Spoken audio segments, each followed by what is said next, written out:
ಇಷ್ಟು ತಾಯಿ ಇಷ್ಟು ಗೋಮಾತಾ ಬಗ್ಗೆ ಮಾತಾಡ್ತಿದ್ರೆ ಈ ಪ್ರಪಂಚದಲ್ಲಿ 2ನೇ ಸ್ಥಾನದಲ್ಲಿದೆ ಅದೇ ಈ ದೇಶದಲ್ಲಿ ಪ್ರಪಂಚದಲ್ಲಿ ಬೀಫ್ ಎಕ್ಸ್ಪೋರ್ಟ್ ಬ್ಯಾನ್ ಆಗ್ಬೇಕಂತ ನೀವು ಹೇಳ್ರಿ ಸರ್.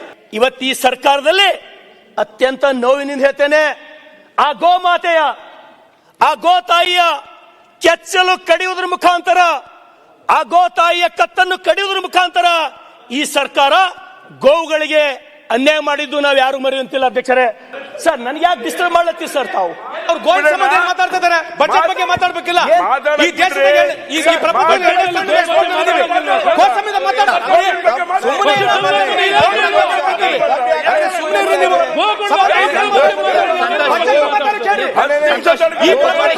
ಅಲ್ಲ, ಇದ್ರ ಬಗ್ಗೆ ಮಾತಾಡಿ.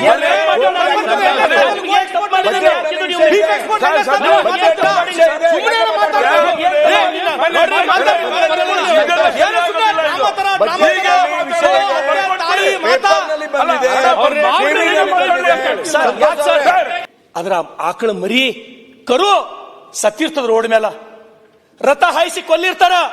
ಯಾರು ಕೊಲ್ಯಾರ ನೋಡ್ರಿ ಈಗಲೇ ಅಂತ ಹೇಳ್ತಾನೆ ಮನುನೀತಿ ಚೋಳ.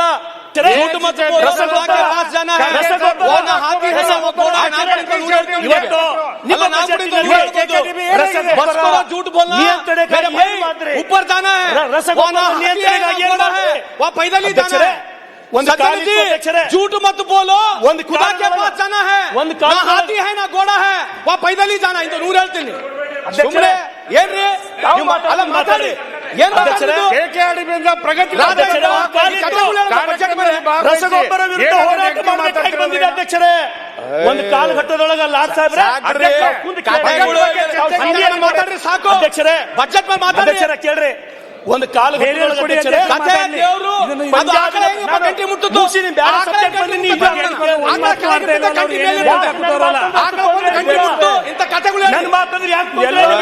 ಅಷ್ಟಿದ್ರೆ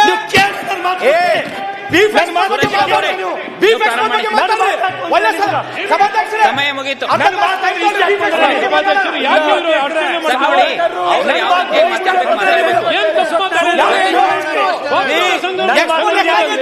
ನಿಮ್ ಯುಪಿ ನೋಡ್ರಿ,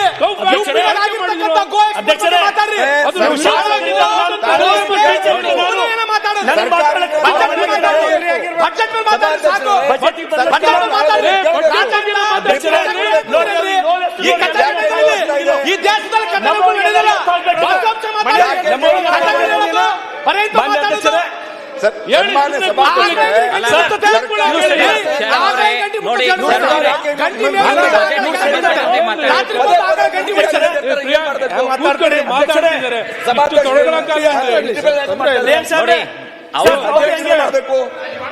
ಅಶ್ವಥ್ ನಾರಾಯಣ್ ಅಧ್ಯಕ್ಷರೇ, ಅಶ್ವಥ್ ನಾರಾಯಣ್ ಅವರೇ ಕೂತ್ಕೊಳ್ಳಿ.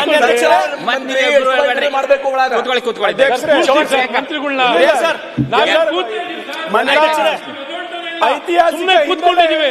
ನಮ್ಮ ಸದಸ್ಯರು ಮಾತಾಡ್ತಾ ಅನವಶ್ಯಕವಾಗಿ ಇವರು ಅರ್ಚನೆ ಮಾಡ್ತಿದ್ದಾರೆ. ಉತ್ತರ ಕೊಡ್ತಾ ಹೇಳಿ, ಯಾರು ಇವರು ಉತ್ತರ ಕೊಡ್ತೀವಿ? ಇವ್ರಿಗೆ ಅರ್ಚನೆ ಮಾಡಿದೀವ ಹೇಳಿ. ಯಾವ ಉತ್ತರ ಕೊಡ್ತಾರೆ? ನೀವು ಕೇಳ್ರಿ, ಕುಂತ ಕೇಳ್ರಿ.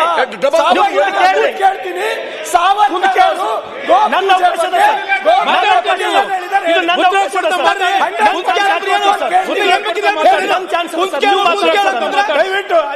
ಏನ್ ಕೂತ್ ಕೇಳಂದ್ರಿ? ಏನು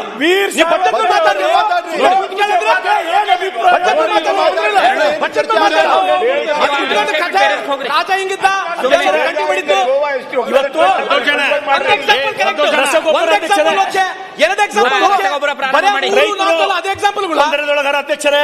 ನಮ್ಮ ಕಾರ್ಯಕ್ರಮಗಳನ್ನ ನೀವು ನೋಡ್ತಾ ಇದ್ರೆ ನಮ್ಮ ಚಾನೆಲ್ ಅನ್ನ ಸಬ್ಸ್ಕ್ರೈಬ್ ಮಾಡಿ, ಪಕ್ಕದ ಬೆಲ್ ಐಕಾನ್ ಒತ್ತಿ ನಮ್ಮನ್ನ ಬೆಂಬಲಿಸಿ. ಹಾಗೆ ನಮ್ಮ ಕಾರ್ಯಕ್ರಮಗಳನ್ನ ಲೈಕ್ ಮಾಡಿ, ಕಮೆಂಟ್ ಮಾಡಿ, ಅದನ್ನ ಬೇರೆಯವರಿಗೂ ವಾಟ್ಸ್ಆಪ್ ಮೂಲಕ ಶೇರ್ ಮಾಡಿ. ನೀವು ಹೀಗೆ ಮಾಡಿದಾಗ ನಮ್ಮ ಚಾನೆಲ್ ಮತ್ತಷ್ಟು ಜನರಿಗೆ ತಲುಪಲು ನೀವು ನಮ್ಮೊಂದಿಗೆ ಸಹಕರಿಸಿದ ಹಾಗಾಗುತ್ತೆ. ಇದು ನೀವು ಯಾವುದೇ ಖರ್ಚಿಲ್ಲದೆ ಕೆಲವೇ ಸೆಕೆಂಡುಗಳಲ್ಲಿ ನೀಡಬಹುದಾದ ಸಹಕಾರ. ಧನ್ಯವಾದಗಳು.